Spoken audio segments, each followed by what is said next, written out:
Hello जी, नमस्कार, सलाम, Sat Sri Akal. Wish you all a very warm welcome to my channel. मैं आपका अपना डॉक्टर सचिन कपूर एक बार फिर से आपके सामने हूँ जी, एक बहुत बेहतरीन पॉडकास्ट लेकर के। कहते हैं परिंदों को मंजिल मिलेगी जरूर, परिंदों को मंजिल मिलेगी जरूर, ये फैले हुए उनके पर बोलते हैं, अक्सर वो लोग खामोश रहते हैं जमाने में जिनके हुनर बोलते हैं।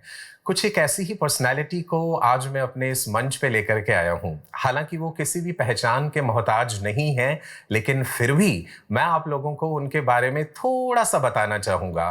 वैसे तो उनका नाम ही काफी है। He is Dr. सिद्धांत त्रेहन, a well-known cardiologist। और मुझे इस बात का बहुत ही गर्व है कि वो मेरे स्टूडेंट रह चुके हैं। तो उनकी इस पूरी जर्नी को हम जानेंगे अपने इस पॉडकास्ट में। तो सबसे पहले वेलकम करते हैं डॉक्टर सिद्धांत त्रेहन को। हेलो सिद्धांत, नमस्कार। Thank you so much sir, thank you, आपने बुलाया मुझे यहाँ पे। एंड हम इतने टाइम के बाद मिले बट तब भी हम टच में रहे। And it is an absolute honour कि मैं आज आपके साथ यहाँ पे बैठा हूँ और हम कुछ बातचीत या गुफ्तगू करेंगे about how life is and इस जर्नी के बारे में। It's an honour for me also Siddhant कि इतने लंबे समय बाद हम लोग मिल रहे हैं, बट कॉन्टिन्यूसली हम टच में थे। मैं फेसबुक पे आपके पोस्ट देखता रहता हूँ, सोशल मीडिया पे भी आपको फॉलो करता हूँ। तो आज दिल खोल के बातें करनी है जी हमने। और आई थिंक शुरुआत करते हैं सन 2005 से 2005, राइट। एक मैं आप सब लोगों को बताना चाहूंगा कि सिद्धांत एक नॉटी चाइल्ड थे, थोड़ा शरारती किस्म का बच्चा। और अक्सर मुझे क्लास में लगता था कि मैं जो पढ़ा रहा हूँ इसको ये सारी चीजें पहले से ही पता है। और क्लास खत्म होने के बाद ही used to come with lot many doubts. तो सिद्धांत, ये नेचर शुरू से ही रहा स्कूल में भी ऐसे ही?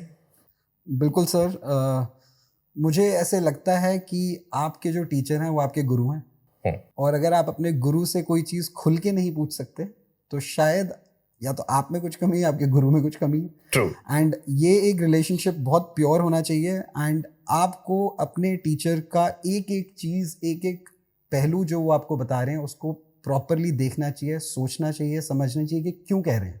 राइट। मैंने अपनी ये चीज़ जर्नी में आगे भी बहुत चीज़ फॉलो करी कि मेरे जितने भी सीनियर्स थे, टीचर्स थे, वो अगर कोई चीज़ कह रहे हैं, कर रहे हैं, तो उनसे पूछो तो सही कि इसके पीछे उनका लॉजिक क्या था। क्योंकि करना एक बात है बट उसके पीछे की जो थॉट प्रोसेस होती है वो मतलब एक आंसर जो आपके पास आता है वो बहुत बड़ी कैलकुलेशन से निकल के आता है। ट्रू। तो अगर आप सिर्फ आंसर से सेटिस्फाइड हो गए तो मेरे ख्याल से कैलकुलेशन के बारे में नहीं सोचो कि क्या चला। एंड आई थिंक इसलिए मुझे लगता था कि पूछो ज़रूर। और हाँ, थोड़ा आपकी बात ठीक है, हम उस टाइम पे थोड़ा छेड़ने के लिए भी पूछते थे कि सर आपने कैसे बता लिया ये बात। राइट। तो ये वाला शायद पार्ट था। ट्रू। सिद्धांत, मैं चाहूंगा कि आप अपनी जर्नी के बारे में जरूर बताइए। आपकी स्कूलिंग कहाँ से रही, कॉलेज लाइफ, एग्जाम जब क्लियर करा, थोड़ा सा ब्रीफली आप बताइए स्टूडेंट्स को। तो सर मतलब I was a very lucky child. I think मैं दिल्ली में ही मेरी पूरी स्कूलिंग हुई एंड फॉर्चुनेटली मैं अच्छे स्कूल्स में गया। मैं शुरुआत में सेंट कोलंबस स्कूल में था अपने 10th स्टैंडर्ड तक। एंड उसके बाद मैं संस्कृति स्कूल में था for my 11th and 12th। And तभी मेरी आपसे भी मुलाकात हुई। एंड किस्मत से फिर मेरी मौलाना आज़ाद में एडमिशन हुआ। अपनी MBBS कंप्लीट करने के बाद फिर थोड़ा सा बीच में डाउटफुल पीरियड था कि इंडिया में रहें या इंडिया के बाद रहें। एंड थोड़ा शायद उस टाइम पे ना समझी की वजह से या इमेच्योरिटी की वजह से थोड़ा टाइम वेस्ट किया। बट फिर फाइनली लगा कि नहीं, यहाँ पे रहते हैं और कुछ अपने पसंद की चीज़ करते हैं। तो पहले मैंने पेडियाट्रिक्स करी जो बच्चों की डॉक्टरी थी। एंड फिर वो करने के बाद मैंने कार्डियोलॉजी करी जो बैंगलोर से श्री जयदेवा इंस्टीट्यूट से थी, जो currently one of the best institutes across the world. And मेरे मदर एक बच्चों की स्पेशलिस्ट है, मेरे फादर एक हार्ट स्पेशलिस्ट हैं। तो मैं कुछ उन किस्मत वाले बच्चों में से हूँ जो अपनी मम्मी की कुर्सी पे भी बैठा है और अपने पिताजी की कुर्सी पे भी बैठा है। That's great. So, जर्नी ऐसी है। अब तक यहाँ है, अब होपफुली और आगे जाएंगे। अच्छा सिद्धांत, अक्सर मैं बच्चों का ये सवाल एक फेस करता हूँ, नीट एस्पिरेंट्स जो हैं, कि जिन बच्चों के पेरेंट्स डॉक्टर्स होते हैं उनको एक एडिशनल एडवांटेज, एक एडिशनल एज रहता है इस बात का कि अगर वो अपनी लाइफ में डॉक्टर बनते हैं। तो आपका एक्सपीरियंस कैसा रहा इस बात में? पर्सनली मैं इससे डिसएग्री करता हूँ। आई थिंक आपको थोड़ा बहुत एडवांटेज उस सेंस से हो सकता है क्योंकि देखो इंडिया के अंदर बहुत वेरिड पॉपुलेशन मिलेगी आपको। कुछ बच्चे ऐसे हैं जिनके पास किताबें खरीदने के पैसे नहीं है, कुछ बच्चे हैं कि उनको 10 किताबें मिल जाती हैं, 10 ट्यूटर्स मिल जाते हैं। तो अगर आपके पेरेंट्स डॉक्टर्स या कोई भी क्वालिफाइड लेवल पे हैं जो एक डिसेंट लाइफस्टाइल प्रोवाइड कर सकते हैं आपको, तो ठीक है, तो आप मोर और लेस सिमिलर हो। एज अ डॉक्टर जो आपको वो सिखाएंगे वो शायद बहुत लेट आएगा, क्योंकि आपको पहले अपनी डॉक्टरी में घुसना पड़ेगा, उनकी स्पेशलिटी में जाना पड़ेगा, फिर ही आप उनसे कुछ ले सकते हो। जैसे फॉर एग्जांपल मैं जब तक हार्ट स्पेशलिस्ट नहीं बना, मेरे फादर जो पंथ हॉस्पिटल के हेड थे, हाँ वो मेरी चीजों में गाइड जरूर करते थे, बट एक्चुअल गाइडेंस मुझे तब मिली जब मैं डीएम कार्डियोलॉजी में घुसा। एंड डीएम कार्डियोलॉजी में घुसना अपने आप में ही एक बहुत बड़ा डिफिकल्ट चीज है। एंड बाय द टाइम जो बंदा उसमें पहुंच जाता है वो ऑलरेडी स्ट्रीमलाइन हो चुका होता है चीजों के लिए। सो आई थिंक ये बोलना कि doctors as parents will be extremely helpful, शायद ये एक शॉर्ट साइटेड स्टेटमेंट है रादर देन एक्चुअली रियलिटी देखें। हाँ, बट अगर मान लो किसी के पेरेंट्स का अपना नर्सिंग होम है या किसी का अपना सेंटर है, तो वो फिर एक बिजनेस पर्सपेक्टिव से, एक फैमिली बिजनेस वाले उससे इट गिव्स ईजियर सेटलमेंट कि आपके डॉक्टर बनने के बाद आप बहुत जल्दी से इसमें अब्सॉर्ब हो सकते हो। तो उस तरह से yes, but actual aspiration studying में इतना नहीं फर्क पड़ता।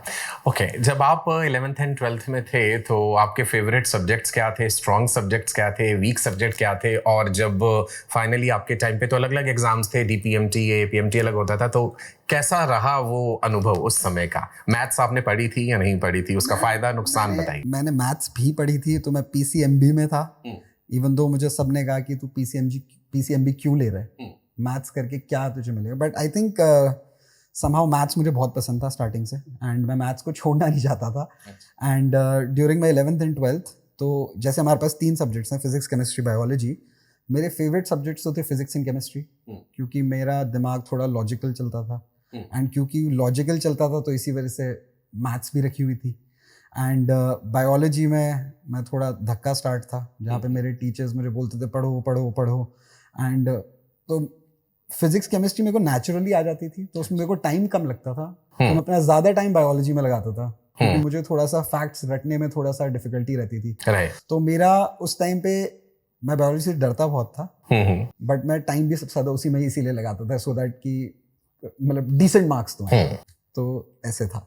राइट। अच्छा, अभी आप शो से पहले मुझे एक बात कह रहे थे कि फिजिक्स केमिस्ट्री में बहुत आपका स्ट्रॉन्ग होल्ड था, तो इस चीज़ का थोड़ा सा एक डिसएडवांटेज आपको महसूस हुआ जब आप डीएम की तैयारी कर रहे थे या कुछ? बिकॉज तो एक्चुअली वो एमडी के टाइम पे था, एमडी अपनी स्पेशलाइजेशन के टाइम पे। तो जब मैं एमबीबीएस में घुसा था तो उस टाइम पे डीपीएमटी होता था, डीपीएमटी, एआईपीएमटी। एंड मुझे याद है कि उस टाइम पे जो हमारे फिजिक्स, केमिस्ट्री, बॉटनी, जूलॉजी, तो ये 4 सब्जेक्ट्स में डिवाइड होता था, सबके 200 मार्क्स थे।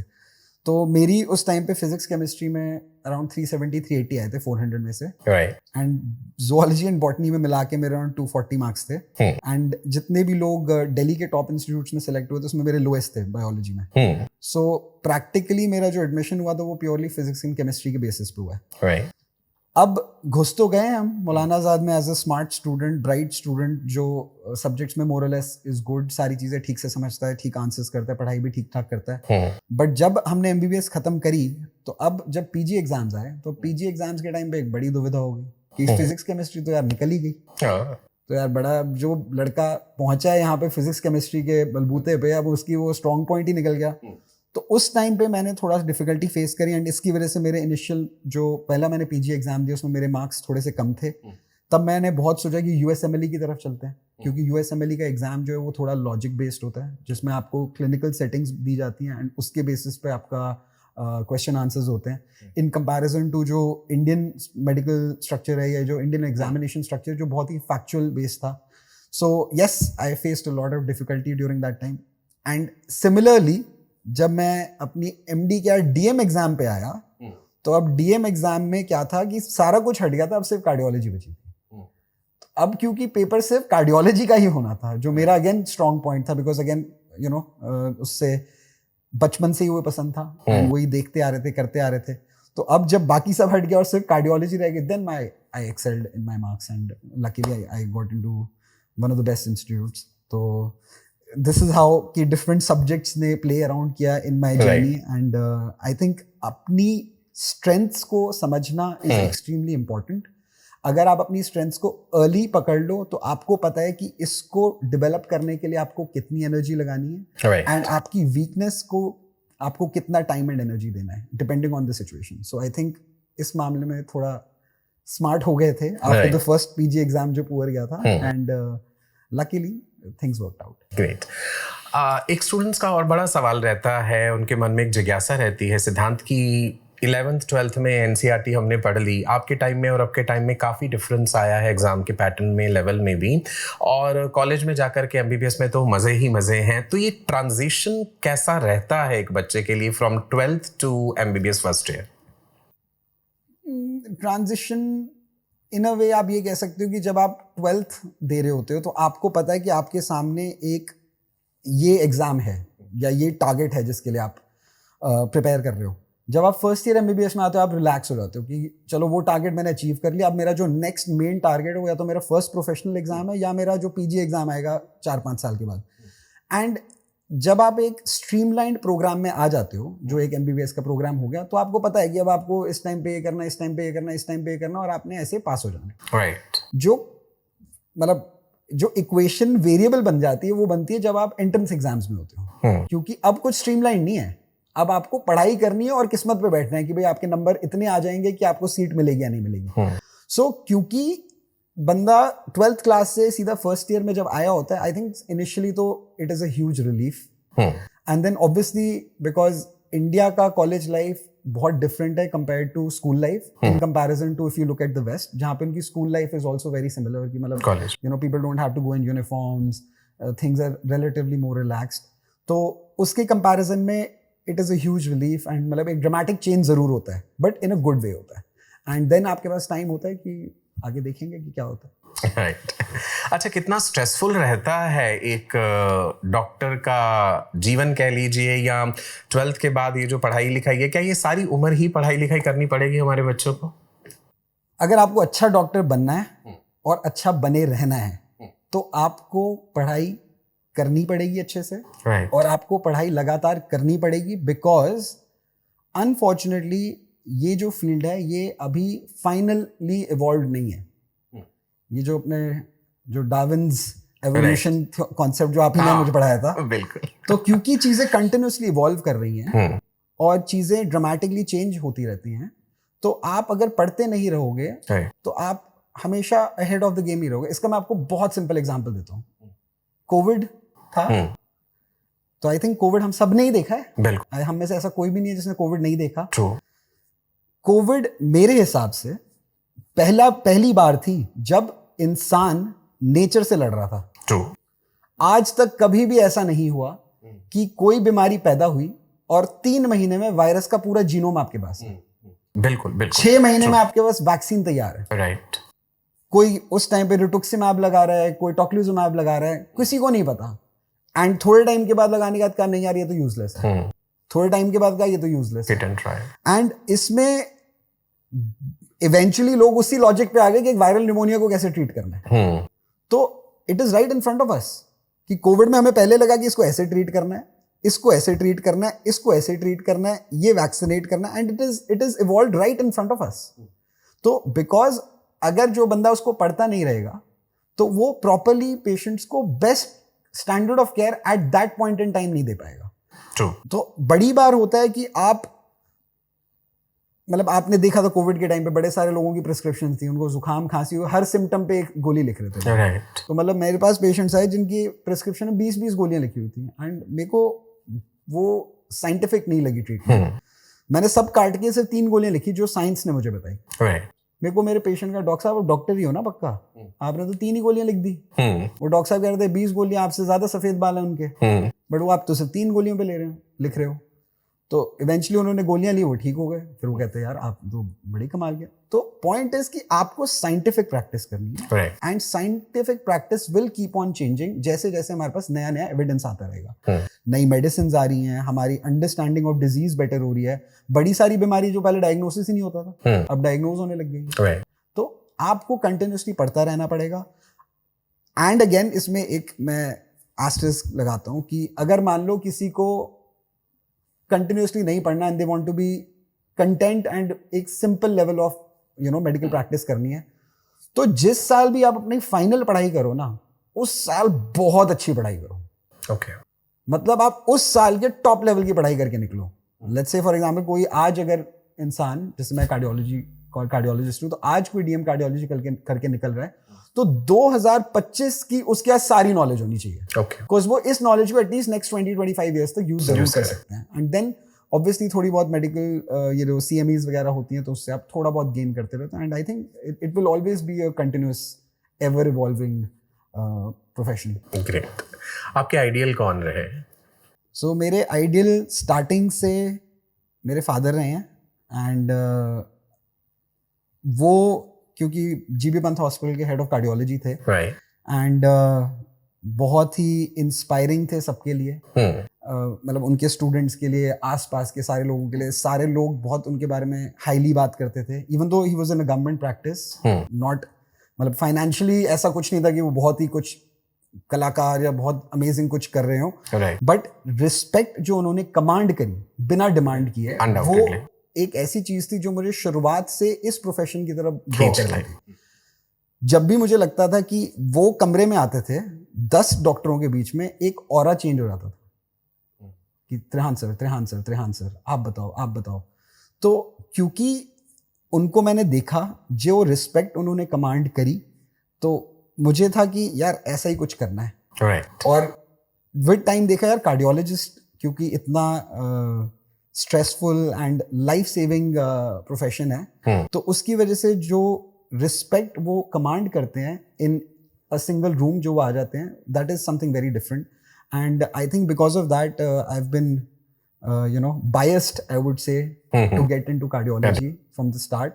And I think he is definitely my idol, and I'm just happy कि अब मैं वो सारे कॉम्प्लेक्स केसेस कर पाता हूँ जो वो लोगों को पढ़ाते हैं और खुद करते हैं। एंड इट इज गुड कि for a son to be able to fill the shoes of his father. Great. I am sure Trehan sir भी देख रहे होंगे ये शो, तो मेरा प्यार भरा नमस्कार है आपको डॉक्टर त्रेहन। सिद्धांत, मेरा अगला सवाल ये है कि बहुत से बच्चे ये भी पूछते हैं कि जो स्टूडेंट्स क्लास 11th-12th में बड़े टॉपर होते हैं और बड़े अच्छे रैंक के साथ कॉलेज में जाते हैं, क्या वही बच्चे आगे MBBS में भी टॉप करते हैं, या ऐसा ज़रूरी नहीं है? अगर एक मीडियम रैंक के साथ भी मेडिकल कॉलेज में गया है बच्चा, तो वो भी आगे जाके टॉपर हो सकता है? तो पॉइंट ये है, आपको एकेडमिक टॉपर बनना है या लाइफ में टॉपर बनना है? ओके। तो जो बच्चे स्कूल टाइम में टॉप करते थे, वो डेफिनेटली एकेडमिक से टॉप करते रहेंगे, but that does not mean कि जो एकेडमिक टॉपर था वो प्रोफेशनल टॉपर बनेगा नहीं। क्योंकि आप चीजों को रट के, समझ के पेपर जरूर लिख सकते हो, बट जब इसको पेशेंट ट्रीटमेंट में ट्रांसलेट करना पड़ता है, it becomes a very difficult thing. Patient treatment में एक चीज समझना बहुत इंपॉर्टेंट ये है कि कोई भी एवरेज डॉक्टर 90% बीमारियां ठीक कर सकता है। कोई भी एवरेज डॉक्टर 90% बीमारियां ठीक कर। आपकी जो क्लिनिकल एक्यूमेन है या इन अ वे सुपीरियोरिटी है, वो सिर्फ 10% ऑफ पेशेंट्स के अंदर है। जैसे अगर मैं कॉम्प्लेक्स केसेस करता हूं, तो 90% तो कोई भी कर लेगा। जब जैसे डिफिकल्ट बनते जाएगी चीज, तो मेरे में और एक दूसरे इंटरवेंशनिस्ट में डिफरेंस आना स्टार्ट होगा। सो 90% पेशेंट्स को केटर करने के लिए, even if you're not a topper, but you're an empathetic soul, जो पेशेंट की दर्द को और उनकी दिक्कत को समझ पा रहा है, आप बहुत अच्छे से उनको ट्रीट कर सकते हो। And it is extremely important कि हम पहले 90% को तो ठीक करें, बाकी 10% का भी देखेंगे। ऐसा जरूरी नहीं है कि जो टॉपर्स हैं वही फाइनली टॉप डॉक्टर्स बनेंगे, और ये जरूरी नहीं। सिद्धांत, मेरा एक सवाल ये है कि किसी भी स्टूडेंट में अदर देन एकेडमिक्स कौन सी वो क्वालिटीज हैं जो होनी बहुत जरूरी हैं एक अच्छा डॉक्टर बनने के लिए, और अगर वो क्वालिटीज नहीं है उसमें, या वो उस तरह की क्वालिटी डेवलप नहीं कर सकता, तो फिर उसे इस मेडिकल फील्ड में नहीं आना चाहिए? तो मेरे हिसाब से किसी भी इंसान को डॉक्टर बनने से पहले ये पक्का सोचना चाहिए कि क्या वो खुद से सही में डॉक्टर बनना चाहते हैं, कि अगर वो आंख बंद करें, वो किसी की राह चलते हुए हेल्प करना चाहते हैं कि नहीं करना चाहते। अगर किसी को दर्द हो रहा है, क्या उनको उनका दर्द समझ आ रहा है, और क्या वो उनके दर्द में हमदर्दी दिखा के उनको बेहतर करने की मेहनत करना चाहेंगे। अगर कोई इंसान अंदर से ऐसा चाहता है, कोई इस चीज़ को लेके बहुत ज़्यादा पैशनेट है, तो मेरे हिसाब से डॉक्टरी आपके लिए बहुत अच्छा प्रोफेशन है। डॉक्टरी बहुत नोबल प्रोफेशन है। अभी भी मोस्ट ऑफ द डॉक्टर्स ज़्यादा अच्छा काम करते हैं रादर देन कुछ भी और कहने के. Doctors despite the level of hard work, चाहे वो पेशेंट केयर में हो, पढ़ाई में हो, सारी चीज़ों में हो, वो दूसरी फील्ड से मच मोर होता है. उसके लिए doctors will be highly underpaid. तो ऐसे हॉस्टाइल एनवायरनमेंट में अपने आप को कंटिन्यूसली ग्रो करते रहना और अपने आप को एक मुकाम पे बनाए रखने के लिए आपको पैशनेट होना बहुत ज़रूरी है. पैशन एंड एम्पैथी मेरे हिसाब से दो चीज़ें हैं जो एक इंसान में अगर हैं तो वो इस फील्ड के अंदर घुसने के बारे में सोचें. क्या ये बहुत स्ट्रेसफुल नहीं है मेडिकल लाइफ? बट स्ट्रेस किसको नहीं है? ये तो आई थिंक हम अभी भी बात कर रहे थे. मेरे ख्याल से एक न्यूबॉर्न बेबी को छोड़ के सारे लोगों को स्ट्रेस होता है. किसी को आपको अपने स्टूडेंट्स को पढ़ाने का स्ट्रेस है, मुझे अपने पेशेंट्स को डील करने का स्ट्रेस है. मुझे स्ट्रेस है कि मेरे रात को 2 बजे फ़ोन आ जाएगा, मैं कैसे उस पेशेंट को हेल्प करूंगा. एंड क्योंकि रात को जब फ़ोन आएगा तो वो पेशेंट बेचारा गलत प्रॉब्लम में होगा, कुछ ज़्यादा ख़राब होगा, तभी आपको ऐसे फ़ोन आएगा. और तो आपको स्ट्रेस तो हमेशा ही होगा. बट आई थिंक स्ट्रेस के साथ आपको डील करते आना चाहिए. आपको ये ज़रूर याद रखना चाहिए कि आप एक इंसान हो.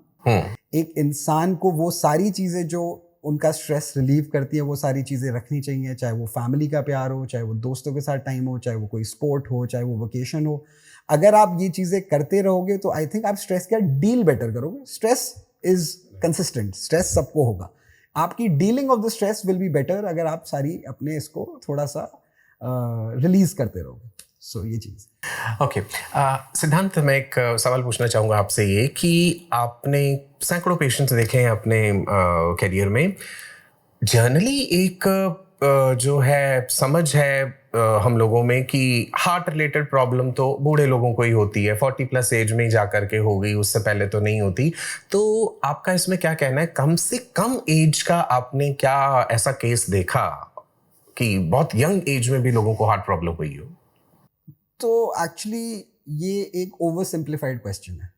सो प्रॉब्लम्स आर हार्ट की कौन सी प्रॉब्लम? बच्चे कंजेनिटल हार्ट डिजीज के साथ पैदा होते हैं, सो वो तो न्यूबॉर्न्स में हो रहा है. आई हैव डेल्ट विद एक बच्चा जो 6 मंथ्स पे पैदा हुआ, प्रीमैच्योर, एक्सट्रीमली प्रीमैच्योर, उसके हार्ट में होल था. So I have dealt with that. I have dealt with somebody जो 15 इयर्स की एज में उनको हार्ट अटैक हुआ because of other problem, not coronary artery disease, क्योंकि उनको आर्टराइटिस था, क्योंकि उनके नाड़ियों के अंदर सूजन थी एक तरीके की, जैसे रूमेटॉइड आर्थराइटिस या गठिया जिसको हम बोलते हैं. देन मैंने 20 इयर्स ओल्ड एक यंग लड़के को प्योरली स्ट्रेस की वजह से हार्ट अटैक खाते हुए देखा है. अच्छा, stress can become a major factor. In fact ये तो अपना सीए का एग्जाम लिख रहा था. यंग फिट लड़का है, कोई ऐब नहीं, कोई कुछ नहीं, बस बेचारे को अपने एग्जाम रिलेटेड इतना स्ट्रेस था कि एग्जाम में वो बैठा, उसको अचानक से पसीना है, वो बेहोश हो गया. उसको लेके आया, उसको एक्सटेंसिव हार्ट अटैक था. देन फिर मैंने उसकी स्टेंटिंग करी, अभी इज डूइंग फाइन. सिद्धांत, क्या बहुत ज़्यादा, जैसे मैं अपने स्टूडेंट्स में देखता हूँ जो 11th-12th में और नीट की तैयारी कर रहे हैं, कॉफ़ी बहुत ज़्यादा पीते हैं. फ्यू डेज बैक इटसेल्फ मैंने देखा कि एक लड़की एक कप में लगभग 15 पैकेट कॉफ़ी डाल करके वो पी रही थी.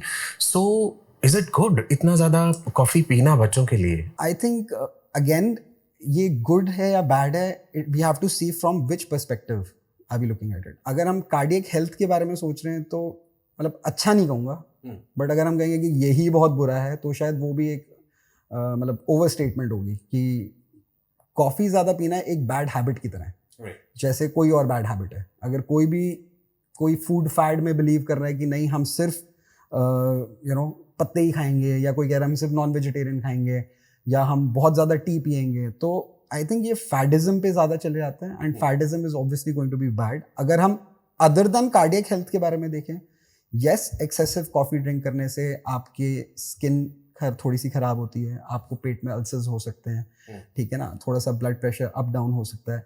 So it does affect in these things, but it is मतलब कोई भी अगर हैबिट को एक्सटेंसिवली करोगे तो वो किसी ना किसी चीज़ को इम्पैक्ट करेगी. And I think a lot of times ये हम इस हैबिट में टेंजेंशियल होके चले जाते हैं कि यही करना है, हम फिर बाकी अपने इंपॉर्टेंट चीज़ों को भूल जाते हैं. So I think more of habit rather than a health hazard, I would say. Right. 11th-12th में स्टूडेंट्स जो भी पढ़ रहे हैं और जो नीट की तैयारी कर रहे हैं, उनके लिए आप हेल्थ रिलेटेड कुछ टिप्स देना चाहेंगे कि उनका दिल अच्छा बना रहे ताकि आगे जाकर दिल लगाओ और क्या दिल लगाओ, बेस्ट चीज है, स्ट्रेस बस्टेड रहेगा. दिल पढ़ाई के साथ लगाओ या कहीं और लगाओ? कहीं भी लगाओ, बट दिल लगाओ. दिल आपका सी आप एक इम्पॉर्टेंट टीनेज ग्रुप में हो, जब आप 15 टू 17 और 18 के बीच में एज ग्रुप में हो, आपका ब्रेन सोशली इवॉल्व कर रहा है, ठीक है, एकेडमिकली तो कर ही रहा है। सो आप अपना दिल लगाओ, फ्रेंड्स के साथ भी लगाओ, आपको कुछ और करना है उसमें भी लगाओ, आप अपनी पढ़ाई में भी लगाओ, स्पोर्ट्स में भी लगाओ। आपको ये ज़रूर याद रखना है कि पढ़ाई के साथ साथ आप एक 15 या 18 साल के बच्चे भी हो। अगर आपने वही मिस कर दिया तो आपने काफ़ी कुछ मिस कर दिया। इनफैक्ट मेरे को ये याद है कि हमारे टाइम पे बड़े सारे बच्चे डमी स्कूल्स जाया करते थे, कि वो स्कूल ही नहीं गए, उसे बैठ के पढ़ाई कर रहे थे। एंड जब वो हमें बाद में मिलते थे, कहते यार हमने तो ये लाइफ ही नहीं जी जो तुमने जी। एंड मैंने ये एक पक्का एक पॉइंट बनाया था दैट कभी भी ऐसा नहीं होगा that I will meet somebody who will say कि I have experience this and you have not experienced it. So I try to make it a point कि सब कुछ एक्सपीरियंस जरूर करो। आपने लाइफ तो देखो जीनी है, एक ही बार जीनी है। यस, बुरी आदतों में मत पड़ो, आप अपने आप को प्रोग्रेसिव जरूर रखो, but in eight the same time do everything. क्योंकि अगर आप सब कुछ करोगे नहीं तो आप बाद में यही रिग्रेट करते रहोगे यार। अगर लेट्स से आप जैसे मुझे अभी बता रहे थे कि 20 से 25 लाख बच्चे अपेयर हो रहे हैं, हाँ, नीट के लिए सीट्स हमारी मैक्सिमम टू मैक्सिमम लिमिटेड है, and we will say may B 15% ही लोगों को सिलेक्शन होगा। तो बाकी 85% बेचारे पढ़ के भी रहेगा और उन्होंने जिंदगी भी नहीं चाहिए। तो आई थिंक ये थोड़ा सा इनकरेक्ट सिचुएशन है, एंड ये बहुत इंपॉर्टेंट है कि आप अपना मन खुश रखो, दिल को हैप्पी रखो, चीजें एक्सप्लोर करो, चीजें एंजॉय करो। गलत काम नहीं करने डेफिनेटली, बट उसके सिवाय भी बहुत सारी चीजें होती हैं। पढ़ाई इज डेफिनेटली नॉट एवरीथिंग। आपको आज MBBS की तरफ पढ़ाई में भेजा है तो इसका ये मतलब नहीं कि आपको एंड में डॉक्टर ही बनना है। आप हो सकता है IAS बन जाओ, आप हो सकता है बाद में बेस्ट स्क्वॉश प्लेयर बन जाओ। अभी मतलब it is too early to put all your eggs in one basket. So I think experience everything बहुत important है, and remember one thing, you have to enjoy your life, क्योंकि वो 3 साल वापस नहीं आएंगे, चाहे आप जो मर्जी करो। बिल्कुल बिल्कुल सही कहा। सिद्धांत, थोड़ा सा फैमिली के बारे में बताइए। क्या कभी इस बात का प्रेशर रहा था, या मतलब आपने कुछ एक इनविजिबल प्रेशर फील करा हो कि पेरेंट्स इतने वेल रिप्यूटेड डॉक्टर हैं तो आपको डॉक्टर ही बनना चाहिए? एक्चुअली डॉक्टर बनने के लिए नहीं, बट प्रेशर तो बहुत था। बिकॉज जब आप डॉक्टर विजय त्रेहन के बेटे होते हो तो आपके साथ एक वो आ जाता है कि यार बच्चे को भी कुछ करना है। राहुल गांधी या कुछ इस टाइप का, राहुल खन्ना, या जो I mean I should not be naming, but you want to be in that same league जो एक एस्टैब्लिश करी है आपके पेरेंट्स ने। तो इनफैक्ट 9th 10th में तो मैं बहुत अगेंस्ट था डॉक्टर बनने से। तो 9th 10th में मुझे लगता था कि मेरा जो दिमाग है वो साइंटिस्ट बनने के लिए, I should get into some research, कुछ क्वांटम फिजिक्स में घुस के अपना मॉलिक्यूलर लेवल पे कुछ रिसर्च वगैरह करनी चाहिए। But then when I saw my father and you know was highly impressed with जो मतलब वो रिस्पेक्ट कमांड कर रहे थे, तो मुझे लगा कि चलो डॉक्टरी में घुसते हैं। अब उसके बाद पहुंच भी गए मौलाना आज़ाद। आप मौलाना आज़ाद में, पिताजी आपके पंत हॉस्पिटल के हेड हैं, आप यहाँ पे जरा सी शरारत करो उधर खबर पहुंच जाती थी। मुझे याद है कि एक बार मैंने एक अपनी मेडिसिन की पोस्टिंग मिस कर दी थी, तो मेरे सीनियर रेजिडेंट ने उसके बाद मेरे फादर को फ़ोन करके कहा कि सर आपका बेटा तो आया ही नहीं 1 महीना पूरा। उसके बाद मेरी घर पे जो क्लास लगी वो मुझे पता है। तो इस बात का पर्सनली लिया हुआ एक प्रेशर ज़रूर था। उन्होंने मुझे कभी नहीं कहा। इनफैक्ट अभी रिसेंट मैं आपको बात बताता हूँ कि मैं रात को 2 बजे उठ के एक पेशेंट पे ऑपरेट करने गया। सुबह हमारे मतलब तब हमारे घर पे रिलेटिव्स आए हुए थे, एंड सुबह मैं जब ऑपरेट करके आ गया था 4 बजे, सुबह मैं 7 बजे फिर निकल गया। तो मेरे फादर ने मेरे रिलेटिव्स को ये कहा कि यार मेरा बेटा इंसान बहुत अच्छा है, क्योंकि हार्ट अटैक हो रहा है तो मैं उसको 2 घंटे पुश भी कर सकता हूँ कि चलो बाद में चले जाएंगे, मैं उसको मेडिसिन से थोड़ा सा वो कर देता हूँ। बट उसने कहा नहीं, किसी की लाइफ एंड डेथ का मामला है, मैं अपने फिजिकल कंफर्ट को नहीं सोचूंगा, मैं उसकी हेल्प करने जाऊंगा। एंड मेरे को ये मेरे फादर ने आज तक नहीं बोला कि, उन्होंने मुझे ये नहीं कहा कि well done this, he always tells me you can be better.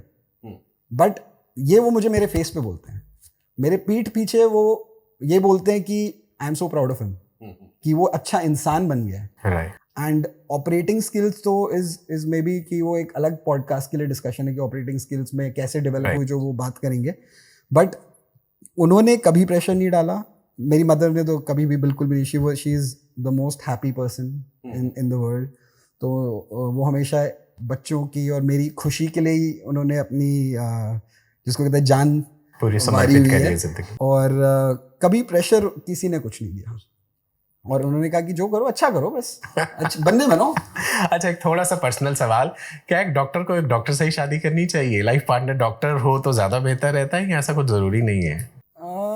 Doctor partner हो तो कन्वीनियंस जरूर होती है, क्योंकि वो आपके ऊपर नीचे जो चीजें वो समझ रहे हैं. मैं अगर रात को 2 बजे उठ के जा रहा हूँ, मेरी वाइफ ये नहीं पूछे कहाँ जा रहे हो, तो उसको पता है कि होता है. तो ये वाला कन्वीनियंट एस्पेक्ट जरूर है. बट आई थिंक अदरवाइज अगर डॉक्टर ना हो तो even better, because then you have 2 different worlds that you can talk about, other than कि you know कि सेम चीज के बारे में बात. मैं जानता हूँ लोगों को जो सेम प्रोफेशन में ही हैं. मैंने कहा यार तुम तो अगर क्लिनिकल तुम्हारा कुछ डिफरेंस ऑफ ओपिनियन होगा तो तुम घर तक लेके जाते होगे. So luckily my wife happens to be a dermatologist. Okay. So she's a skin specialist, does a beautiful job, and because हमारा कोई overlap नहीं है, and तो our discussions are always open. Right. तो वो मुझे बोलती रहती है कि तो आप भी बोटॉक्स करा लो, आपकी भी उम्र बढ़ रही है. मैं मैं कहता हूँ कि आप कोलेस्ट्रॉल की गोली खा लो, आपकी भी उम्र बढ़ रही है. तो हम ये करते रहते हैं. Great, I think great. that's it should always stay fun, and you know it's not a hard and fast कि आपको डॉक्टर से ही शादी. राइट. सिद्धार्थ, आपसे बात करके मुझे एक चीज तो क्लियर हो रही है, आप कोई टिपिकल बुकवर्म टाइप स्टूडेंट नहीं रहे हो. आप एक बैलेंस करके चले हो अपने एकेडमिक्स को और बाकी चीजों को. अभी भी ये सब चीजें हो पाती हैं, मैनेज वर्क लाइफ बैलेंस?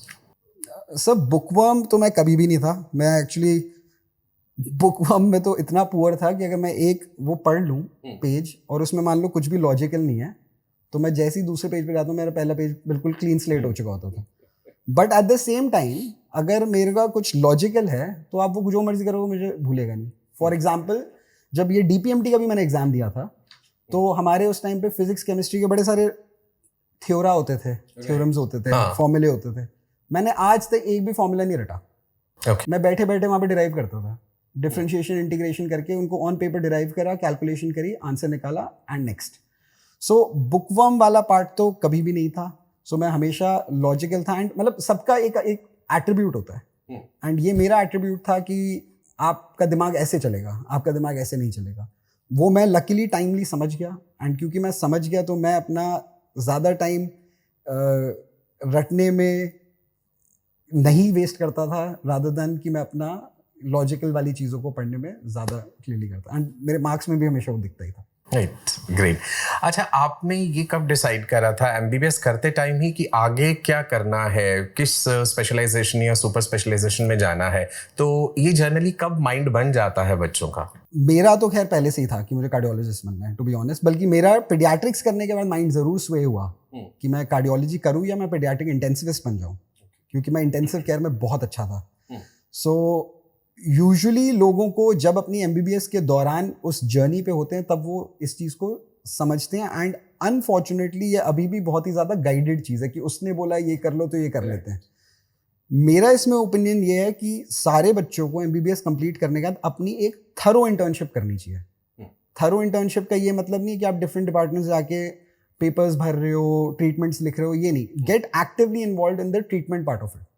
अगर आप एक्टिवली इन्वॉल्व होते हो 1 साल के लिए इन डिफरेंट डिपार्टमेंट्स, आपको अपनी कॉलिंग खुद ही समझ में आ रही है. फॉर एग्जाम्पल मुझे याद है कि मेरे को बहुत लोगों ने पुश किया, यार तू इतना अच्छा स्पोर्ट्स पर्सन है, तू ऑर्थोपेडिक्स कर ले, स्पोर्ट्स मेडिसिन में घुस जाएगा. सो मैं मौलाना आज़ाद की ऑर्थो डिपार्टमेंट में गया एंड वहाँ पे मैं खड़ा रहा 2-3 दिन. मैंने देखी बड़ी सारी ACL टेयर की सर्जरीज होते हुए, बट अंदर से वो किक नहीं आई. उसी तीसरे दिन पे वहाँ पे ऑर्थो की OT के अंदर एक पेशेंट को दौरा आ गया. अब जब पेशेंट को वहाँ पे सीजर आ गया, हक्का बक्का मच गया, एनेस्थीसिया को बुलाओ, एनेस्थीसिया को बुलाओ. मैंने पेशेंट को फटाफट कैनुला लगाया, एक इंजेक्शन दिया, उसको सीजर अबॉर्ट हो गया, उसको बेड पे शिफ्ट करके ऑब्जर्वेशन में रख दिया and patient got okay. That was when I realised कि यार यही है मेरी कॉलिंग, तो मेडिसिन ही है. I want to be a good internist. Internist मतलब एक अच्छा क्लिनिशियन मुझे बनना है. एंड देन कार्डियोलॉजी करी, and cardiology is the only field I will say जो आपको best of both the worlds देती है, क्योंकि आप एक ऑपरेटर भी हो और आप एक क्लिनिशियन भी हो। Right. और किसी भी हमारी फील्ड के अंदर ये दोनों चीजें इतनी साथ में नहीं आती। Okay. तो बिकॉज ये ऐसे रहा तो आई वाज लकी कि कार्डियोलॉजिस्ट बने and thoroughly enjoying it. Great. अपने कॉलेज टाइम का कोई आप खास एपिसोड या कोई किस्सा शेयर करना चाहें स्टूडेंट्स के साथ? बहुत सारे किस्से हैं, सारे बिल्कुल यहाँ पे हैं जो दिल के करीब है। सारे ही दिल के करीब हैं। एक तो मैंने आपको बताया कि मेरे फादर साहब को कॉल कर दिया। हाँ, राइट। मेरे फादर साहब को तो बहुत बार कॉल हुआ है। एक बार मुझे याद है कि तो हम संस्कृति स्कूल से पढ़े हुए थे, तो हम सोशली बहुत ही अप्रोप्रिएट थे, I would say. Right. So you know we can talk normally, अच्छे से हम बात कर सकते हैं, सोशल एनवायरनमेंट हम संभाल सकते हैं।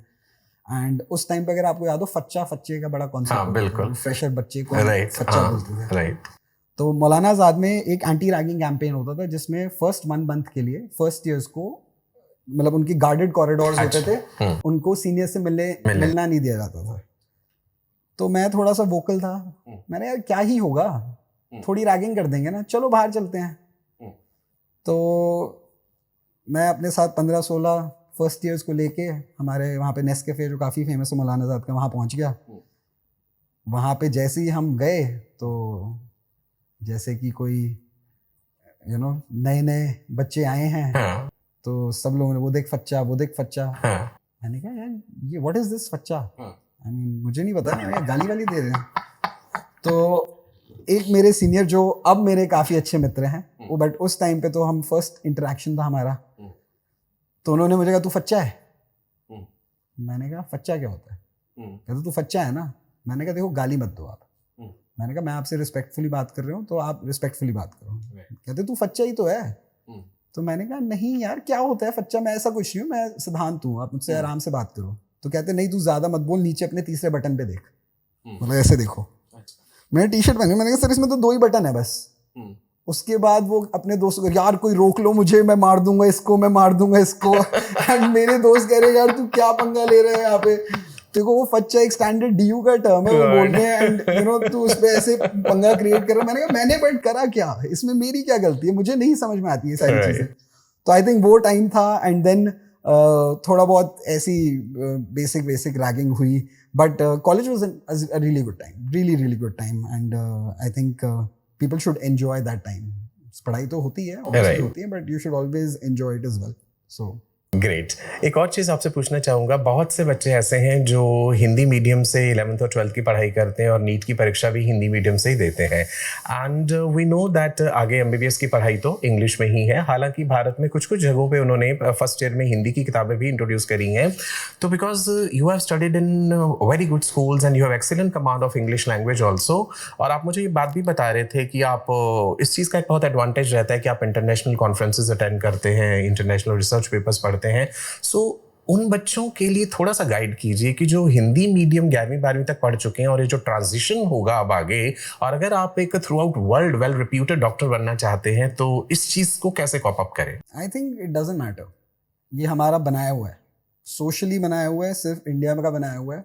आप बेस्ट जापानीज डॉक्टर्स को मिलो, हमारे फील्ड में सबसे कॉम्प्लेक्स वर्क और सबसे टॉप वर्क जो करते हैं वो जापानीज लोग हैं। Then they don't have a good command on English, बहुत ही टूटी फूटी इंग्लिश बोलते हैं। बल्कि इनफैक्ट अभी मैं अपनी कैथला में जोक कर रहा था कि वो ब्रांच को, सिंपल ब्रांच को ब्रांची ऐसे करके बोलते हैं, but they are very good doctors.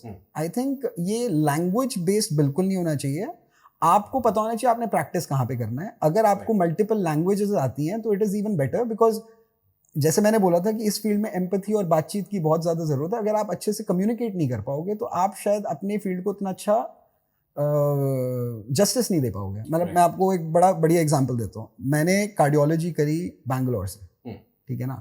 हमें पता है कि साउथ इंडिया में थोड़ा लैंग्वेज रिलेटेड इशूज, प्लस आजकल तो कनाडा के चक्कर में इतना इशू हो रहा है। तो जब मैं वहाँ गया, मेरा फर्स्ट डे मैंने जाती 36 आवर्स की ड्यूटी करी थी अपने पहले दिन पे।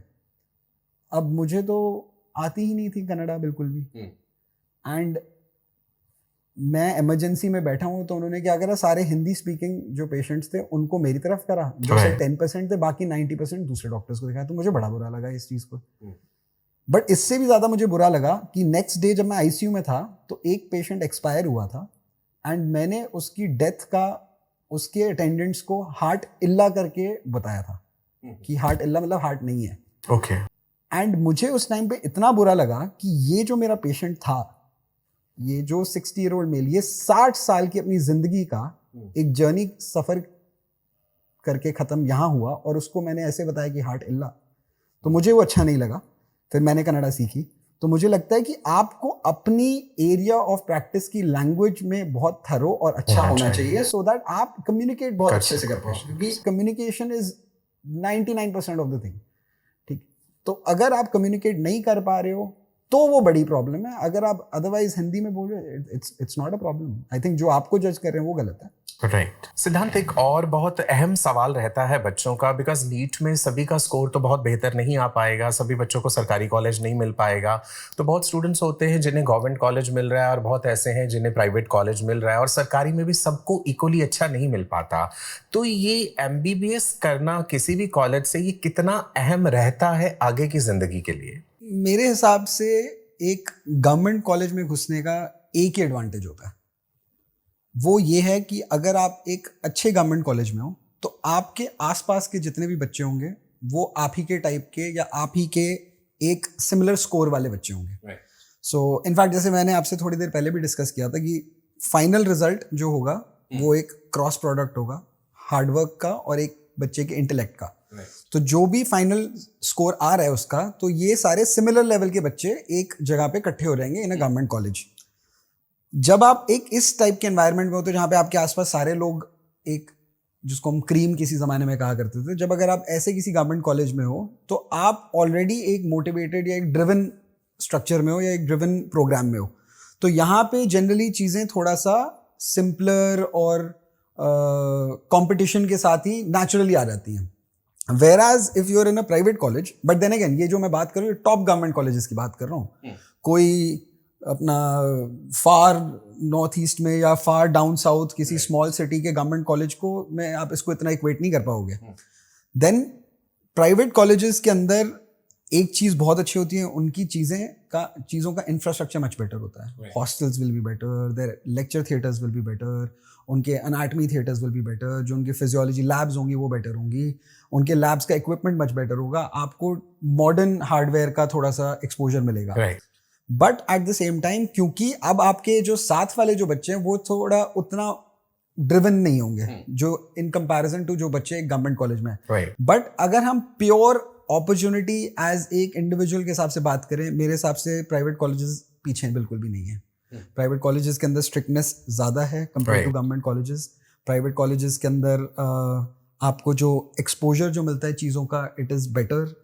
प्रॉब्लम सिर्फ ये होती है कि जो प्राइवेट कॉलेजेस में बच्चे पहुंचते हैं वो थोड़ा सा कंप्लेसेंट हो जाते हैं लाइफ में, वो थोड़ा सा स्लैक ऑफ कर जाते हैं कि यार पहुंच तो गए ही, ज़्यादा से ज़्यादा होगा तो पे कर देंगे। तो वो एक अगर हम थॉट प्रोसेस हटा दें तो I think there is no doubt private colleges are equally good and they are not very far behind कोई किसी भी गवर्नमेंट कॉलेज के।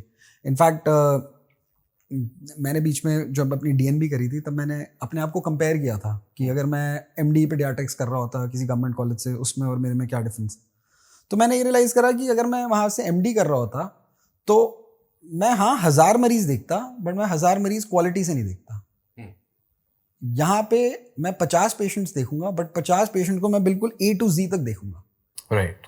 तो वहाँ पे आपको बेसिक चीज़ें एक स्पाइनल लेवल पे डेवलपमेंट थोड़ा सा कंफर्टेबल होता है, बट यहाँ पे आपके पास टाइम होता है इन चीज़ों को प्रॉपरली पढ़ना और प्रॉपरली एड्रेस करने के लिए। तो आई थिंक ये एक डेफिनेट पॉइंट है, इनके अपने एडवांटेजेस हैं, इनकी अपनी एडवांटेजेस हैं। ठीक है, इसी सवाल का एक और अहम हिस्सा रह गया कि अगर किसी भी स्टूडेंट को एमबीबीएस में एडमिशन मिल रहा है, because competition day by day बढ़ रहा है और वो कॉलेज इतना अच्छा नहीं है, तो क्या उसे एडमिशन ले लेना चाहिए या फिर ड्रॉप करके अगले साल तैयारी करें? वो कॉलेज अच्छा नहीं की डेफिनेशन क्या है? जैसे बच्चे जनरली रैंकिंग देखते हैं कि भाई कॉलेज की रैंकिंग क्या चल रही है, या फिर कोरा पे या अलग अलग सोशल मीडिया पे पढ़ लेते हैं कि इस कॉलेज का एकेडमिक्स अच्छा नहीं है या ये कॉलेज नया खुला है, इस तरह के factors. But these are trends. ये आई पर्सनली थिंक ये हार्ड रियलिटी नहीं है, ये एक थर्ड पर्सन स्टेटमेंट या थर्ड पर्सन व्यू वाली बात है। रियलिटी ये है कि at the end of the day more or less सारे कॉलेजेस में देयर एन इंस्टीट्यूट जहाँ पे बच्चे आएंगे, उनको पढ़ाया जाएगा. राइट. कुछ कॉलेजेस के अंदर यस प्रोफेसर्स बेटर होंगे, प्रोफेसर्स का एंथुजियाज्म लेवल बेटर होगा. कुछ कॉलेजेस के अंदर प्रोफेसर्स उतने एंथुजियास्टिक नहीं होंगे, जिसको टॉक्सिक कल्चर भी कहते हैं प्रोफेसर्स का, कि फ्रस्ट्रेटेड लोग ज़्यादा हैं, ऐसे हैं. ये कुछ चीज़ें हैं, but then again these change with time. 5-10 साल के बाद ये चेंज हो रहेंगे, क्योंकि वो लोग निकल जाएंगे, कोई और आ जाएगा. सो प्रैक्टिकली मुझे ऐसा लगता है कि ये सोचना कि ये कॉलेज खराब है या ये है, ये शायद एक अगेन ओवर सिंप्लीफिकेशन है इस टॉपिक के लिए. एक चीज़ ज़रूर है कि अगर लेट्स से आपको कोई ऐसा प्राइवेट कॉलेज मिल रहा है जिसकी फ़ी शायद आपके फैमिली स्ट्रक्चर के हिसाब से बहुत ज़्यादा है, राइट, तो देन डेफिनेटली आपको रुक के वेट करके नेक्स्ट ईयर फिर ट्राई करना चाहिए, सो दैट आपकी इनिशियल इन्वेस्टमेंट इतनी हाई ना हो जाए जिसको आप फ्यूचर में क्वेश्चन करो या रिग्रेट करो. ठीक है, ये मेरा ग्रेट. एक चीज़ और, आपने इस शो से पहले मुझे एक बात करी कि आपके फादर साहब आपसे ये जिक्र करते थे कि उनके टाइम पे जब उन्होंने एमबीबीएस करा तो इवन एमबीबीएस करने वाले डॉक्टर भी इतने कॉम्पिटेंट इनफ होते थे कि वो अच्छे से अपना प्रैक्टिस चला लेते थे. लेकिन आजकल का अगर हम ट्रेंड देखें तो अक्सर हम ये सुनते हैं कि भाई पीजी करना बहुत ज़रूरी है, सुपर स्पेशलाइजेशन करना भी ज़रूरी है. तो ये बदलाव क्यों आया और कितना ज़रूरी है अब के बच्चों के लिए कि उन्हें इस बात के लिए तैयार रहना चाहिए कि एक बहुत लंबी लड़ाई होने वाली है? सो इसमें बड़े सारे क्वेश्चंस हैं एक्चुअली, छोटे छोटे बड़े सारे क्वेश्चन छुपे हुए हैं. सो पहले हम स्टार्ट करते हैं कि डिफरेंस क्या है एमबीबीएस जस्ट पोस्ट एमबीबीएस एक स्टूडेंट में compare to 50 years ago in comparison to आज. तो पहली चीज़, 50 साल पहले मेडिकल साइंसेज भी इतनी नहीं ग्रो करी थी. तो क्यों मेडिकल साइंसेज इतनी ग्रो नहीं करी थी, सोशल मीडिया इतना नहीं था, कोई कंपटीशन भी इतना ज़्यादा नहीं था, and lives were much simpler. So उस टाइम पे जितने भी लोग एमबीबीएस में घुसे थे वो अपना काफ़ी टाइम हॉस्पिटल में एंड पेशेंट्स के प्रति बिताते थे, क्योंकि काफ़ी लोग एमबीबीएस पे ही रुकना था काफ़ी में. तो वो उस टाइम को बहुत अच्छे से यूटिलाइज करते थे एंड पेशेंट सेंट्रिक ज़्यादा थे. तो उस टाइम का एक एमबीबीएस फिजिशियन जो थे वो एक डिसेंट अमाउंट ऑफ प्रैक्टिस कर सकते थे. प्लस उनके पास आजकल के हाई-फाई गैजेट्स नहीं थे, तो वो पुराने गैजेट्स को लेके यूज करते रहते थे. तो फॉर एग्जांपल अगर मैं कोई सीनियर बंदे को देखूं हमारे फील्ड में भी, उनकी स्टेथोस्कोप का जो यूसेज है वो हमारे से ज़मीन आसमान का फ़र्क है.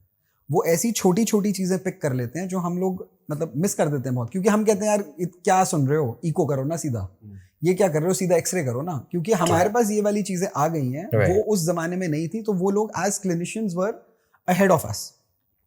देन सेकेंडली आज के टाइम पे क्योंकि एक कंपेटिटिव एनवायरनमेंट है, again social media has become such an important part of our lives.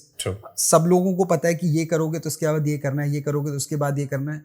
कोई भी बच्चा जब एमबीबीएस में आता है, घुसते ही उसको समझ आती है कि यार मैंने पीजी तो करनी है और मैं पीजी ऐसे करूंगा तो मुझे इतनी पढ़ाई करनी है, तो उसको पता है कि नेक्स्ट स्टेप मेरा ये है. तो क्योंकि वो नेक्स्ट स्टेप की तैयारी कर रहा है, वो उस टाइम पे एज अ क्लिनिशियन बनने की तैयारी कहीं भूल जाता है. एंड हमारे जैसे इतने सारे इंस्टीट्यूट्स हैं, डैम्स, भाटिया, आईएमएस, ये सारे इंस्टीट्यूट्स में भी इतनी रेस है कि सारे बच्चे कह रहे हैं यार हम अपने फ्री टाइम में वहां चले जाएंगे. कोई यहाँ छोड़ो यार, तुम अपने हॉस्पिटल के राउंड्स लेके तो देखो, स्टेथोस्कोप उठा के तो देखो, कैनुला लगा के तो देखो, अपना फोलीज कैथेटर जो यूरिन वाला कैथेटर लगा के तो देखो. अनलेस आप ये चीज़ें नहीं करोगे you will not be confident. And I think ये एक थोड़ा सा अनफॉर्चुनेट चीज़ है और एक थोड़ी सी ये लॉस्ट भी है. Then coming to the point कि हमें पीजी करनी चाहिए या नहीं करनी चाहिए, अगेन बहुत कंपेटिटिव एनवायरनमेंट है. ऑल्सो अब फील्ड्स सुपर स्पेशलाइज कर गई हैं, एंड क्योंकि फील्ड सुपर स्पेशलाइज कर गई हैं, I think jack of all and master of none वाला कॉन्सेप्ट जो है वो बिल्कुल अब अप्लाई नहीं होता. आपको किसी ना किसी फील्ड में अपने आप को स्पेशलाइज करना चाहिए सो दैट आप उस फील्ड को प्रॉपर जस्टिस दे पाओ. मेरे पास रोज 1 या 2 पेशेंट्स आते हैं जिनको हार्ट अटैक होता है, बट कहीं पे किसी फिजिशियन ने उनको बोला होता है कि गैस ही आप गैस का इंजेक्शन लगवा लो. सो वो गलत नहीं है, बिकॉज उनकी ट्रेनिंग वॉज कि ये गैस ही होगा, राइट, बिकॉज उनकी ट्रेनिंग स्पेशलाइजेशन की तरफ नहीं की, इसलिए it is missed. And I will never say कि ये किसी की गलती है, बट जस्ट बिकॉज ये स्पेशलाइजेशन की तरफ नहीं की तो चीज़ें मिस होती हैं. And at the end of the day times are changing. आप आज जो कर रहे हो आपको ये समझना आपने प्रैक्टिस 10-15 साल के बाद करनी है। राइट। तो अगर आप 10-15 साल के बाद की प्रैक्टिस देखो, जैसे पेनिट्रेशन और सुपर स्पेशलाइजेशन इंक्रीज हो रही है, तो I think there will be a time जहाँ पे आपको एज अ स्पेशलिस्ट बनना पड़ेगा। जो फिजिशियंस हैं, फैमिली मेडिसिन है, they will have their own role, definitely that will never go away, but at the same time बाकी फिजिशियंस को अपने आप को कहीं ना कहीं स्पेशलाइज या सुपर स्पेशलाइज करना चाहिए भी और करना ही पड़ेगा। तो आपके ख्याल से या आपके अकॉर्डिंग पीजी की तैयारी कब कर देनी चाहिए शुरू? बिकॉज मैं देख रहा हूँ कि एमबीबीएस फर्स्ट ईयर में जाते ही बच्चों को पीजी की ज़्यादा टेंशन हो जाती है कि हम अभी से तैयारी शुरू कर दें।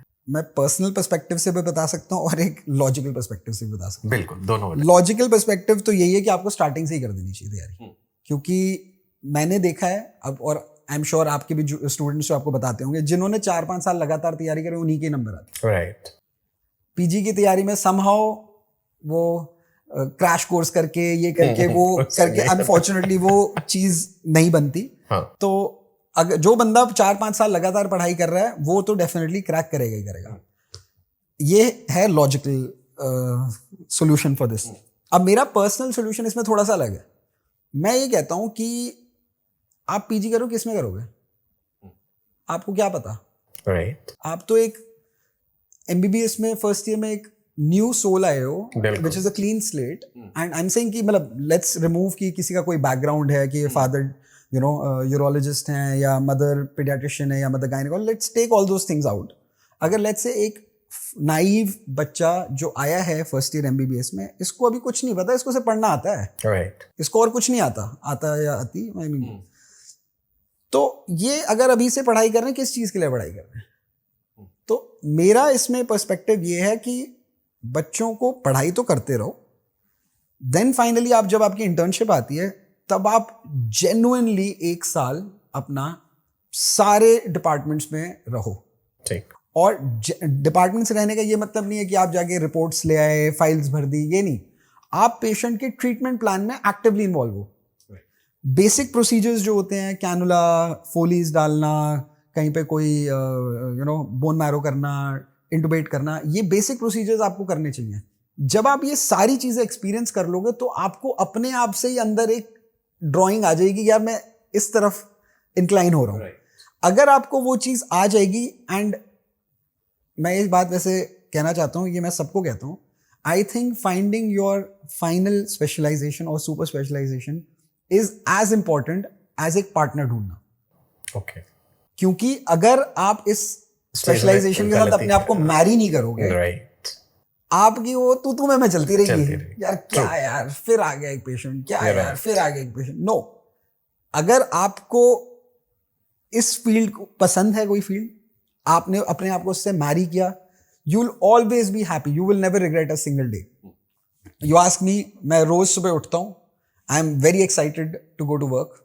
मैं अगर 3 दिन की वेकेशन ले लेता हूँ, तो जैसे अभी recently I was in Dubai, मैं वहाँ पे कुछ कॉम्प्लेक्स केसेस करने गया था, तो आफ्टर द 3rd-4th डे मुझे अपना हॉस्पिटल याद आने लग गया।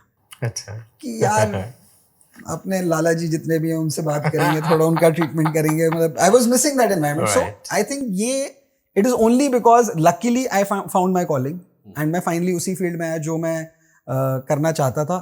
एंड मैं चाहूँगा कि सारे जो भी बच्चे देख रहे हैं, आप सब प्लीज एक्सप्लोर करो कि आपको कौन सी फील्ड ज़्यादा अच्छी लगती है। एंड सारी फील्ड्स बहुत अच्छी हैं, कोई फील्ड में कोई ये नहीं है कि ये बेटर है, ये बुरा है, ये कुछ भी नहीं, सारी फील्ड्स बहुत अच्छी हैं। You just need to enjoy it, because ये आपकी लाइफ का एक बहुत बड़ा पार्ट रहेगा। ट्रू, बिल्कुल, बड़ी खूबसूरत बात कही आपने। सिद्धांत, आगे फ्यूचर प्लान्स क्या हैं डॉक्टर सिद्धांत रेहन के?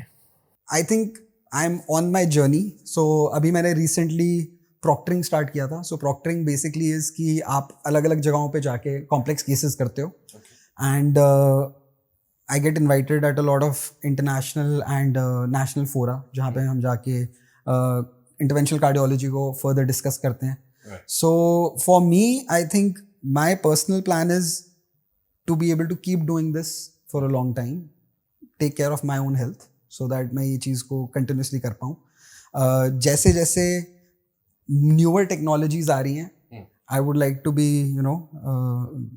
sort of the frontline person जो इन newer technologies को use करे और introduce करे for the rest of our country, right, and just keep doing a good job. I think इसमें कोई रेस नहीं है, मैं बहुत कंटेंट हूँ। I am in fact I would like to quote doctor Ashok Seth here, जो सेठ साहब हैं हमारे फोर्टिस एस्कॉर्ट्स के, हमारे फील्ड के, मतलब इज अ बिग फिगर। तो सेठ साहब ने कहा था कि you know count your blessings, क्योंकि आप ऐसे प्रोफेशन में हो जहाँ पे जस्ट अपना प्रोफेशन फॉलो करके ही आपको ब्लेसिंग्स मिलती हैं। True. आपको कुछ और अलग नहीं करना, आपको सिर्फ अपना काम करना, और कोई फील्ड नहीं है ऐसा जहाँ पे आप अपना काम कर रहे हो और आपको ब्लेसिंग्स मिल रही हैं।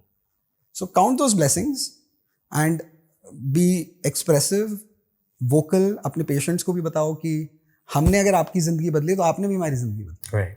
और आई थिंक कभी कभी कुछ ऐसे पेशेंट्स होते हैं जो आपको मूव कर जाते हैं, टच कर जाते हैं, एंड अगर आप उनकी लाइफ कुछ अच्छे तरीके से इम्पैक्ट कर पाओ। मैं हमेशा बोलता हूँ कि देखो, प्रोफेशनल पार्ट असाइड, आपको बचा के या आपको ठीक करके जो खुशी मुझे मिली है वो मेरे से आप ले नहीं सकते, Right. चाहे जो मर्जी कर लो।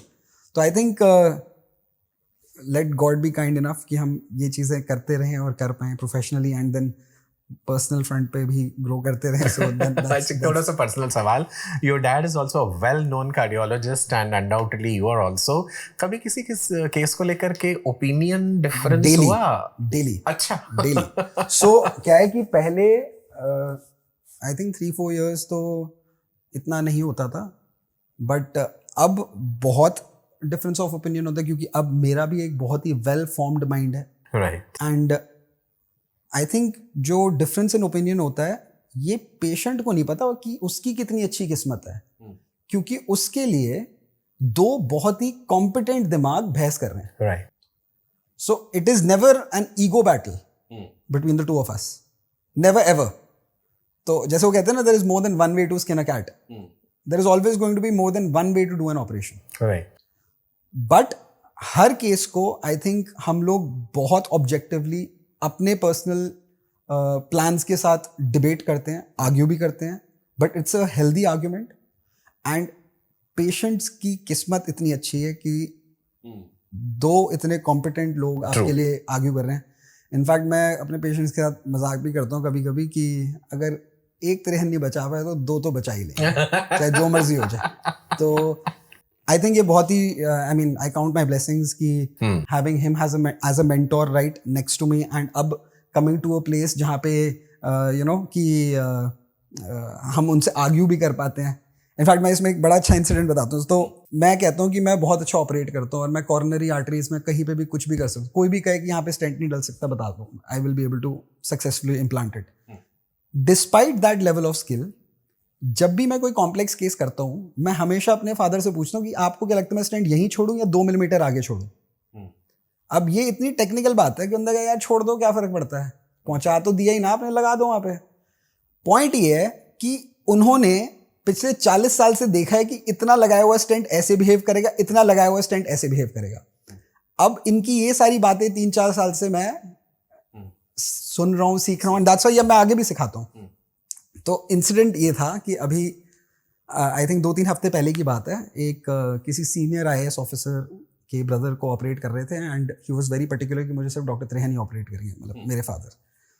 तो आप I am far beyond the point कि मुझे कोई अगर ऐसे बोल रहा तो मुझे बिल्कुल भी कोई इससे बुरा नहीं लगता। तो आई वाज लाइक ठीक है, आप ये करिए, मैं तब तक OPD संभालता हूँ। राइट।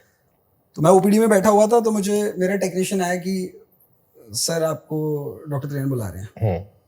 तो मैंने कहा क्या हुआ, सब ठीक है, क्योंकि कभी कभी क्या होता है पेशेंट अंदर अप डाउन होता है तो आपको एक सेकंड हेल्प चाहिए होती है। तो उन्होंने कहा नहीं सब ठीक है, बस आपसे कुछ डिस्कस करना है।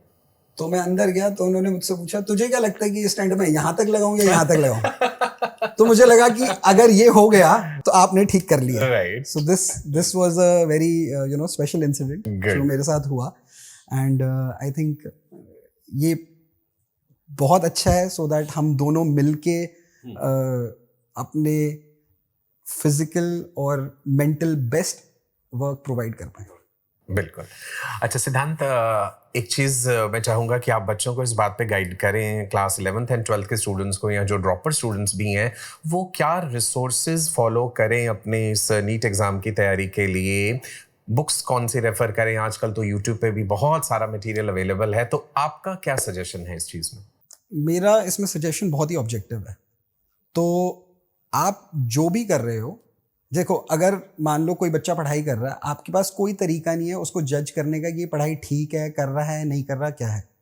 बट एक सिंपल एग्जाम लेना एक बहुत ही सिंपल तरीका है उसको टेस्ट करना। अगर कोई बच्चा 3 महीने पढ़ाई कर रहा है तो उसके यूनिट टेस्ट में नंबर तो आने ही चाहिए। चाहे वो गाइड से पढ़े, चाहे वो इंटरनेशनल ऑथर पढ़े, चाहे वो नेशनल ऑथर पढ़े, चाहे सचिन सर के नोट से पढ़े, चाहे जहां से भी पढ़े, अगर वो 3 मंथ्स के बाद अपना डिलीवर कर पा रहा है तो that means he is doing something right. And अगर वो राइट कर रहा है तो आपको उसी को ही स्टिमुलेट एंड मोटिवेट करते रहना चाहिए। तो आई थिंक ये टारगेट बेस्ड होना चाहिए। ये ऐसा कुछ नहीं है कि आप ये पढ़ो, ये मत पढ़ो, वो पढ़ो, वो पढ़ो। मेरे हिसाब से आप टाइम टू टाइम अपने एग्जाम्स देते रहते हो। आप चाहे मल्टीपल सेंटर्स के एग्जाम्स ले लो सो दैट आपको पता लगते रहे कि डिफरेंट सैंपल्स के अंदर आप कैसे परफॉर्म कर रहे हो। अगर आप सारी जगहों पे ठीक परफॉर्म कर रहे हो तो इसका मतलब आप ठीक ही कर रहे हो। बट अगर आप जगहों पे ठीक परफॉर्म नहीं कर रहे हो तो then it should be a time कि आप इंट्रोस्पेक्ट करके देखो कि भाई क्या कमी पड़ रही है। मेरे अगर फिजिक्स में कम आ रहे तो ठीक है, मैं बायोलॉजी में थोड़ा टाइम ज़्यादा लगाऊं। अगर मेरे बायोलॉजी में अच्छा आ रहा है और केमिस्ट्री में कम आ रहा है तो मैं थोड़ा टाइम केमिस्ट्री की तरफ डिवेट करूँ। सो आई थिंक ये जो मल्टीपल टेस्ट हैं ये एक इतना सिंपल वे है सेल्फ असेसमेंट करने का कि अगर हम इस चीज़ को करेंगे और मल्टीपल टाइम्स करेंगे, इससे आप अपने आप को बेटर कर सकते हो। So this is my personal advice to all young people. सिद्धांत, आपके इस सफलता में जिस मुकाम पे आज आप हैं, there is no doubt आपकी अपनी कड़ी मेहनत, आपकी शिद्दत, उन सब का रोल रहा।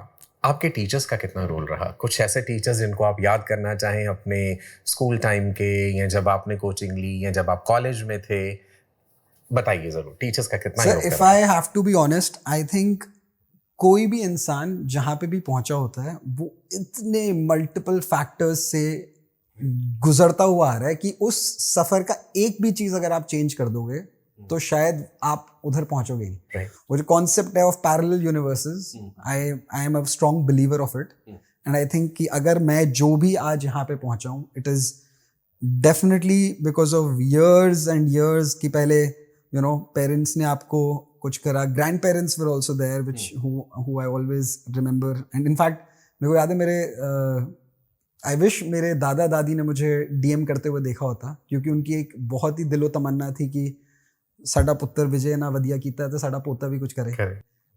तो वो चीज़ I really miss. And then getting into schools, I was lucky कि I went to good schools. And I don't think कि मुझे किसी भी ऐसे कहना चाहिए कि कोई टीचर स्पेशल था, कोई नहीं था, because all of them have been an integral member. And एक के साथ तो मैं बैठा ही हूँ आज। अगर वो इतने इंटेग्रल मेंबर नहीं होते तो शायद एक तो हम यहाँ ना होते, but somehow we've still kept in touch, at least once in a year or once in a couple of years एक हमारा एक दूसरे को कुछ verbal message या call कुछ ना कुछ हो ही जाता है। And I think we have to respect all these important people जिन्होंने आपकी लाइफ को शेप किया है और गाइड किया है, because without it I don't think any of this could have been possible. And you have to look back, count your blessings, because जो एक क्रॉस प्रोडक्ट मैं बहुत बोल रहा हूँ बार बार, हार्ड वर्क और इंटेलेक्ट, उसके ऊपर एक बहुत बड़ा जो स्टार होता है वो होता है किस्मत का। बिल्कुल। और ये जो किस्मत है ये आप ही सब लोग होते हो, क्योंकि अगर आप लोग नहीं होते तो पता नहीं क्या होता। बड़ी खूबसूरत बात आपने कही। कॉलेज के किसी भी प्रोफेसर का कुछ आप कोई स्पेशल इंसिडेंट या कुछ आप शेयर करना चाहें? जैसे आप अभी थोड़ी देर पहले मेरे से जिक्र कर रहे थे ए.के. जैन सर का, जिनके आप शायद काफ़ी करीब रहे, आपको फिजियोलॉजी पढ़ाते थे। Any incident you want to share? Sir, there are multiple. All the professors, teachers, I mean I can not thank them enough. I can talk about थोड़ा सा उल्टे वाले के बारे में मैं बात कर सकता हूँ कि मेरे डांट भी बहुत पड़ी टीचर्स से, क्योंकि मैं एक स्पोर्ट्स पर्सन था। तो मैं स्पोर्ट्स की वजह से बहुत बार क्लासेस मिस करके खेलने बहुत चले जाता था। तो मुझे उसकी वजह से बहुत बार डांट पड़ी। बट देन एक जब मुझे क्या कहते हैं हमारे एनुअल डे पे प्रपोज किया गया कि इसको ऑलराउंडर ऑफ द ईयर का अवार्ड देना चाहिए, तो तब सारे टीचर्स हैरान रह गए थे कि अच्छा सिद्धांत को। तो उन्होंने कहा कि तुम देखो तो सही, टीटी वो खेलता है, फुटबॉल वो खेलता है, बास्केटबॉल वो खेलता है, क्रिकेट वो खेलता है, पढ़ाई में अच्छा है, क्लासेस में आके आंसर्स वो सबसे ज़्यादा देता है, जूनियर्स के साथ इंटरेक्ट करता है, तो आपको और क्या चाहिए? इवन तो मुझे नहीं मिला because of some politics, but I remember कि it was proposed very well and वो चलो चलता रहता, but it was a very good this thing कि आपको लगता है कि आपके टीचर्स आपको डांट रहे, बट आपके अगेन पीठ पीछे वो आपके बारे में इतना हाईली सोच रहे हैं. So again remember all of it. And in fact जैसे मैं आपको पहले भी कह रहा था कि ये कभी नहीं सोचना कि आप एक उस उम्र के इंसान भी हो, तो आपको अपनी लाइफ को जीना भी एक्सट्रीमली इम्पोर्टेंट है. तो if I go back I will do it all over again without a shadow of a doubt. मतलब मेरे को वापस छोड़ दो 5th क्लास में 6th क्लास में, सारी चीजें सेम करूंगा मैं. कुछ भी ज्यादा खास कोई ऐसा गिला शिकवा नहीं है कि ये रह गया और ये मिस हुआ. Nothing. You have enjoyed life thoroughly. I have enjoyed my life at academic level, personal level, professional level. I think being content and थोड़ा हैप्पीनेस फाइंड करना is the most important thing. And more importantly मतलब ये कोई वो नहीं है, मैंने journey enjoy करी है, as simple as that. And क्योंकि टचवुड मेरी जर्नी में मेरे आसपास के लोग सारे इतने अच्छे रहे हैं, तो चीजें बहुत स्मूथ रही हैं. And here we are. Great. चलिए एक final piece of advice young budding NEET aspirants के लिए जो इस फील्ड में आगे आना चाहते हैं. आप अपनी लाइफ को बहुत एंजॉय जरूर करिए. आप पढ़ाई दबा के करिए. अगर बाय चांस ना भी हो तो it is not the end of the world. There is so much more डॉक्टरी के आगे भी. अगर आप फाइनली डॉक्टरी में घुसने का सोच रहे हो तो आप प्लीज समझो कि इसको जस्ट एज अनदर प्रोफेशन मत सोचो. ये आपसे बहुत ज़्यादा डिमांड ज़रूर करेगा.